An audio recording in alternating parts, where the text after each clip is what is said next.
Hi மக்களே, எல்லோரும் எப்படி இருக்கீங்க? இன்றைக்கி வந்து நம்ம ரொம்ப பாரம்பரியமான அரிசி பால் குடவாளி கஞ்சி தான் செய்ய போகிறோம். ஓகேங்களா? பால் குடவாளி அரிசி நான் நைட்டே கழுவிட்டு நல்லா ஊற வச்சு எடுத்துகிட்டு ஓவர் நைட்டு இதுக்கு கொஞ்சமாக பச்சைப்பருப்பு இதே வறுக்கலை, அப்படியே சும்மா கழுகி எடுத்திருக்கேன். அரிசியை நம்ம உடச்சிக்கலாம். அப்படியே வச்சோம்னா வேகிறதுக்கு ரொம்ப டைம் எடுக்குது. அதனால் ஜஸ்ட்டு ஒரு ஒரு பல்ஸ் மாத்திரம் போட்டுட்டு நம்ம கஞ்சி செஞ்சுக்கலாம். இதுக்கு வேறு எதுவுமே நான் சேர்க்கலை. பூண்டு, சீரகம் அந்த மாதிரி எதுவுமே சேர்க்கலை. இது ரெண்டு மாத்திரமே போட்டு நான் கஞ்சி செய்கிறேன். ரொம்ப சூப்பராக இருக்கும். வயிறுக்கு அவ்வளோ இதமான கஞ்சி. ஓகேங்களா? இப்போ இதை நம்ம மிக்ஸி ஜாரில் போட்டு உடச்சிக்கலாம். இப்போ பாருங்கள், போட்டாச்சு. இதுலேயே நம்மக்கிட்ட பிஸ்கட் வெரைட்டி இருக்குது பால் குடவாளியில். வேணுங்கிறவங்க கால் பண்ணுங்கள். பாருங்கள், இந்த பக்குவத்தில் உடச்சா போதுமானது. இதை இப்படியே நம்ம குக்கரில் சேர்த்து 1:4 பங்கில் நம்ம கஞ்சி சேர்த்துக்கலாம். கஞ்சி தானே வைக்க போகிறோம்.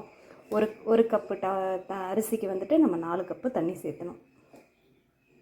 ரெண்டையும் சேர்த்தாச்சு. நம்ம தண்ணி அளந்து எடுத்து வச்சுருக்குறோம்.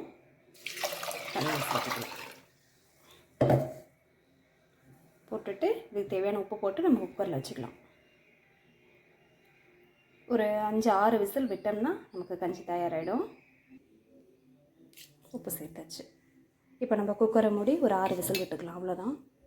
இப்போ கஞ்சிக்கு நம்ம தேங்காய் பொட்டுக்கடலை சேர்த்த துவையல் தான் பண்ண போகிறோம். பூண்டு சேர்த்து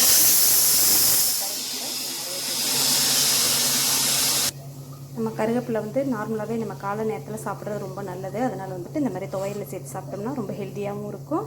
அதுக்காக வேண்டி இந்த மாதிரி துவையல் செஞ்சு சாப்பிடுங்க. ரொம்ப சூப்பராக இருக்கும். பால் குடவாளி கஞ்சி ரெடி ஆகிடுச்சு.